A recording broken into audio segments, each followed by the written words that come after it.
o'qishning ham xonadonlaridan umidvor bo'layotganlarning arvohlariga Alloh ularni shod, ruhlarini shod, oxiratlarini ma'mur etsin.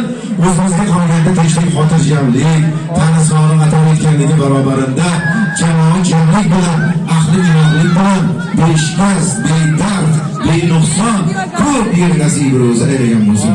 Barcha san'atkorlar, aktyorlar nomidan Emomali aka, Barnoxon opa to'ylar muborak bo'lsin. Qo'shaloq to'yi ham shundan to'zam qizbekchada. Qo'shaloq to'y. Shohsanam singlimizga baxt saodatda o'tgan zafarlar tilimiz to'y bo'lamiz. Nikoh to'ylarida ham xatoimizdan xato bo'lmasdan xizmat qilish nasibimizni aylagan bo'lsin. Kelinim Shohsanamxon aytgan yaxshi niyat rivoyat. Yaxshi kelinlarda ko'p ekan xosiyat. Yaxshi kelin ish qilar ekan, vaqtida umri davron bilan o'tsa kerak. Yaxshi kelin uy sirini bildirmas, yomon kelin oilani kuldirmas. Yomon kelin befarq qarar o'zg'orga, umr armon bilan o'tsa ajabmas.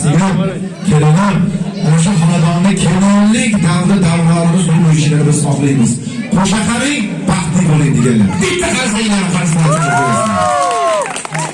Chunki mana shu davrda qarsang chalgan bo'lsa, har yigit omadli bo'lsin, avtomobil qomatli bo'lsin, o'g'li aymonli bo'lsin, sigirli qaymonli bo'lsin, har yigitning mashinasi bo'lsin, neft bazadan mashinasi bo'lsin, qo'lga to'la qorasi bo'lsin, qizlar sochini kesmasin, uyda sovchilar kesmasin, narx-navodan qiynalmasin, ko'ngil bilan qolmasin, yurgan yo'li gul bo'lsin, sandini to'lab pul bo'lsin, O'zbekiston tilim desa, tili jonim dilim desa, el farovon bo'lsin desa, baxt iqbolim kulsin desa, bizga bitta qarsang bo'lsin.